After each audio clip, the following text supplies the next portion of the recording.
جو بچیاں آج کثرت سے بھٹکتی چلی گئیں اور غیروں کے ہتھے چڑھ گئیں، ایک دو نہیں سینکڑوں ایسی بچیاں ہیں جو کالج کی نظر ہو گئیں اور وہاں مجازی عشق و محبت میں پاگل ہو گئیں۔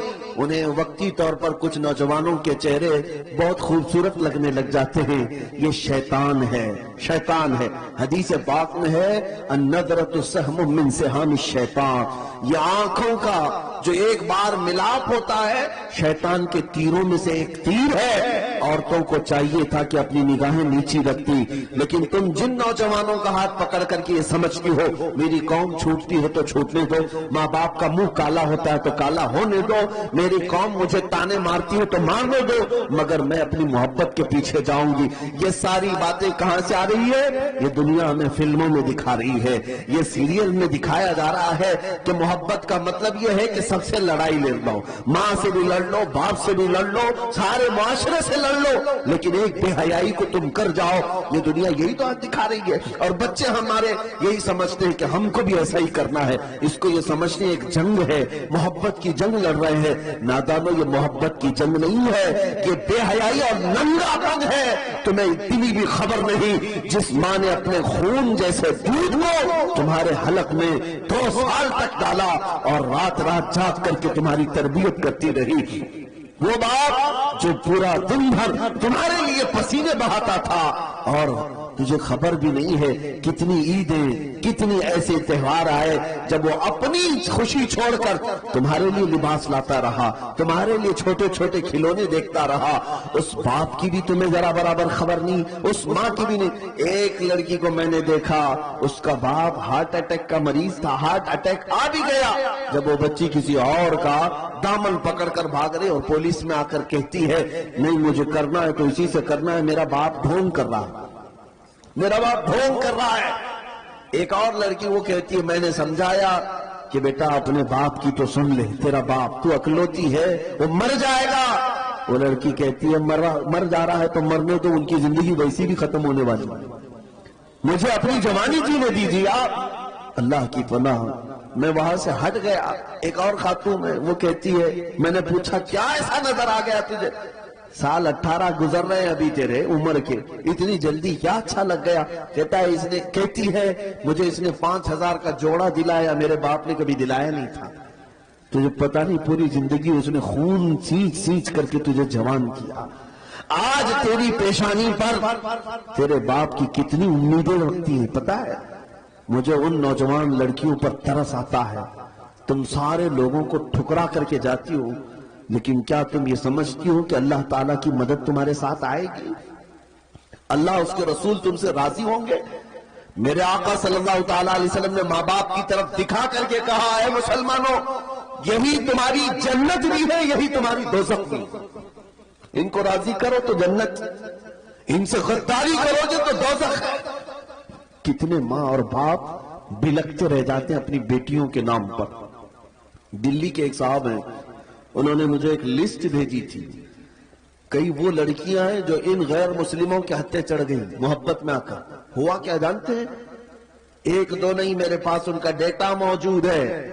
یہ گئی اپنے گھروں سے بغاوت کر کے، لیکن اس ظالم نوجوان نے چند رات اس کے ساتھ گزار کر اسے باہر کی طاقتوں کے حوالے کر دیا، بیچ دیا۔ وہ آج دبئی میں ہے، جسم فروشی کر رہی ہے، جسم فروشی کر رہے، وہ چھوٹ بھی نہیں سکتی۔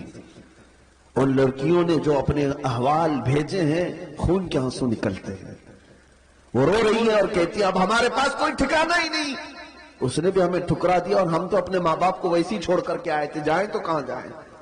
ایک دو گھر والوں کو ہمارے کچھ نوجوانوں نے سمجھایا بجھایا تھا کہ بیٹی ہے تمہاری لے لو اس کو، اس ظالم نے چھوڑ دیا۔ لیکن میرے عزیزوں ان بچیوں کو آخر کون سمجھائے؟ انہیں ایسا لگتا ہے کہ بس ساری زندگی یہ رات کی لذت ہے۔ جانور مت بنو، پوری زندگی اس ہوس کے لیے، شہوت کے لیے نہ جیو، ستاروں سے آگے جہاں اور بھی ہے۔ تمہیں کیا خبر ہے کہ کسی کا بستر گرم کر لینا اس کو محبت کہتے ہیں، اس کو عشق کہتے ہیں؟ یہ بے حیائی کو کس نے عشق کا نام دے دیا؟ اس اخلاق سوز حرکت کو کس نے محبت کا نام دے دیا؟ ایک نوجوان منہ لٹکائے ہوئے آیا تھا، کہہ رہا تھا محبوبہ چھوٹ گئی، 4 سال سے اس کے ساتھ تھا، چھوٹ گئی، اب دوسرے کے ساتھ چلی گئی، کچھ وظیفہ دے دے، دل بے قرار ہے، اب کیا کرے گا پاگل مجنوں، شعر و شاعری کرتے گھومتا ہے۔ میں نے یہی کہا تھا بیٹا ایک ہی دل تھا، دینا تھا تو ایسی لیلا کو کیوں دیا جو روز شوہر بدلتی ہے، دینا تھا اس دل کو تو دربار مصطفیٰ میں دیا ہوتا، اس نبی پاک کے قدموں میں رکھا ہوتا۔ اور میرے مصطفیٰ کریم کی عادت کریمہ ہے، ایک بار کسی نے اگر اپنا ہاتھ ان کے ہاتھ میں دے دیا تو موت تک وہ تمہیں تنہا نہیں چھوڑتے، موت تک تنہا نہیں چھوڑتے۔ زندگی تو زندگی ہے، قبر میں جب تم پہنچو گے منکر نکیر بعد میں آئیں گے، تاجدار مدینہ پہلے تشریف لاتے ہیں۔ حشر میں بھی وہ تنہا نہیں چھوڑیں گے، جہاں تم پیاس کی شدت سے بلبلا رہے ہو میرے مصطفیٰ حوض کوثر کا جام بھر کر تمہیں پلا رہے ہو۔ جو نبی پاک صلی اللہ تعالیٰ علیہ وسلم ہماری دستگیری اور ہماری مدد کے لیے ہمہ وقت ہیں، اس نبی کے فدائی بنو، دنیاوی مجازی عشق و محبت کے پیروکار بن کر اپنی زندگیوں کو تباہ و برباد مت کرو۔ اقبال کی اس بات پر میں اپنی گفتگو کو سمیٹتا ہوں، کی محمد سے وفا تو نے تو ہم تیرے ہیں، یہ جہاں چیز ہے کیا لوح و قلم تیرے ہیں۔ کون کہتا ہے کہ ان کے پیچھے چلنے سے عزت نہیں ہوتی؟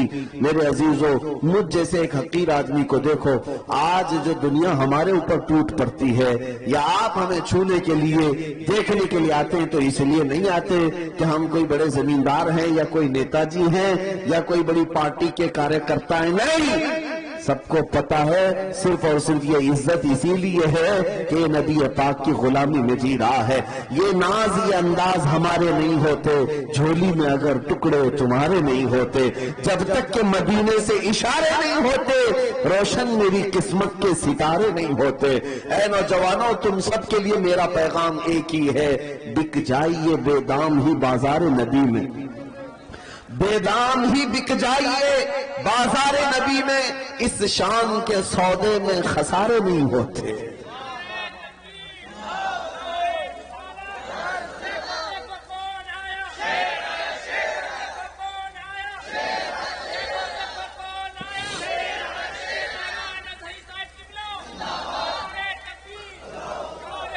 میری باتیں ہو سکتا ہے چند لوگوں کو کڑوی لگتی ہیں، میرے عزیزوں بخار کی دوا کڑوی ہوتی ہے، نگل جاؤ گے تو جلدی شفا یابی بھی ہے۔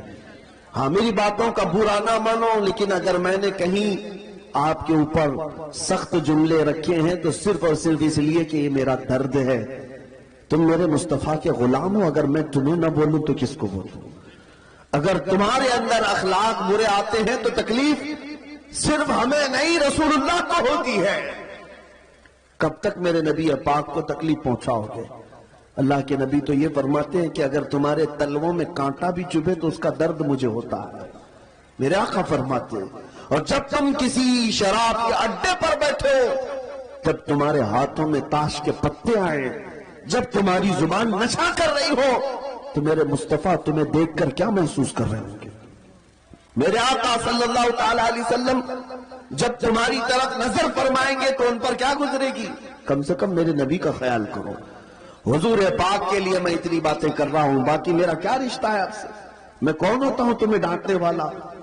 میں کون ہوتا ہوں تمہارے درمیان چلانے والا؟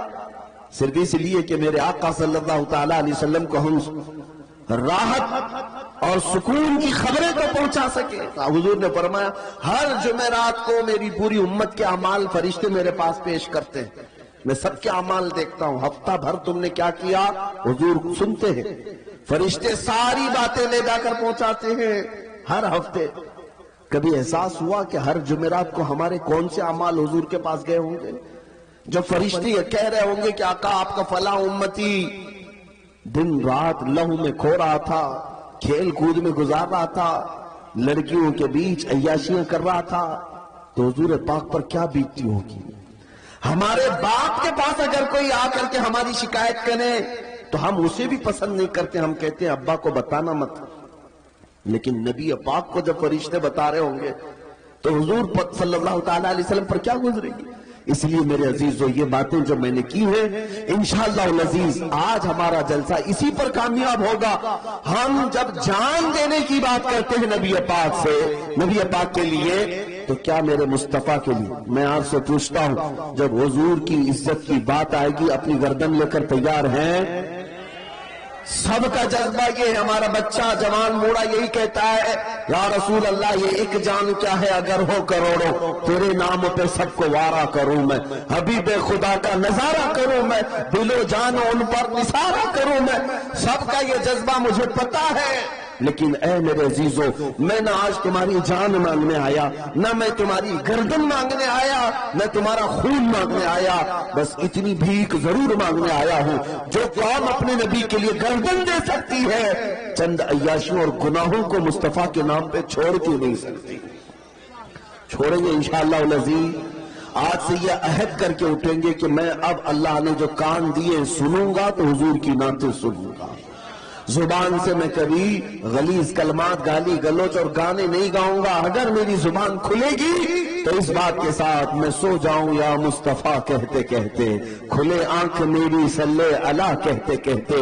جب بھی زبان بولے گی تو نبی نبی بولے گی. سب سے اعلیٰ و اولا ہمارا نبی، سب سے بالا و والا ہمارا نبی. چند نعتیں یاد کر لو تاکہ چلتے پھرتے بھی تمہاری زبان اگر کسی کو پکارے تو میرے مصطفیٰ کو پکارے. توجہ چاہتا ہوں، یہ کام کریں گے آج سے انشاءاللہ. اب میری گفتگو یہاں پر ختم ہو گئی اور میں نا امید ہو کر کے نہیں جاتا، نا امید ہو کر نہیں جاتا. مجھے یقین ہے میں نے کسی ایسے ویسے کا نہیں، تمہارے خون سے بھی بڑھ کر، تمہاری جان سے بھی بڑھ کر جس کا رشتہ ہے اس نبی کا واسطہ میں نے تمہیں دیا ہے، اس رسول پاک کا واسطہ میں نے تمہیں دیا ہے.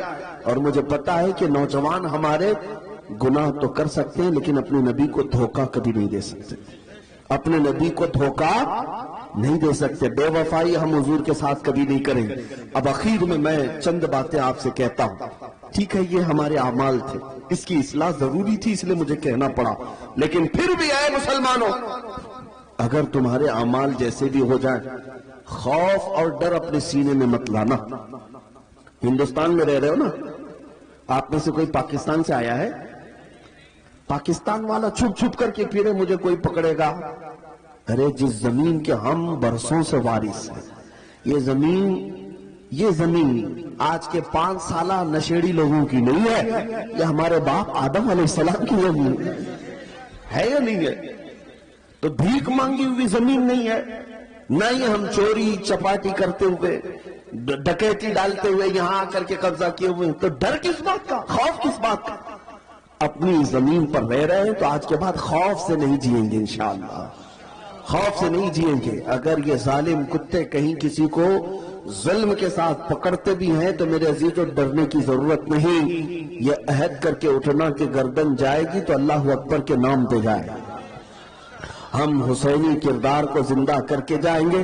تمہارے مرنے سے اور میرے مرنے سے کچھ نہیں ہوگا، اسلام زندہ ہوتا ہے ہر کربلا کے بعد. انشاءاللہ العزیز کچھ نہیں ہوگا. آپ تمامی حضرات بے خوف جئیں گے انشاءاللہ اور اپنے دین کی سربلندی کے ساتھ جئیں گے. اپنے دین کو نہ ہلکا ہونے دیں گے، نہ اپنے نبی پاک کی بے عزتی کبھی برداشت کر کے جئیں گے، کبھی نہیں. توہین رسالت ہوگی تو شمع نبوت کے پروانے طاغوتی طاقتوں سے ٹکرائیں گے ناموس رسالت کی خاطر انشاءاللہ.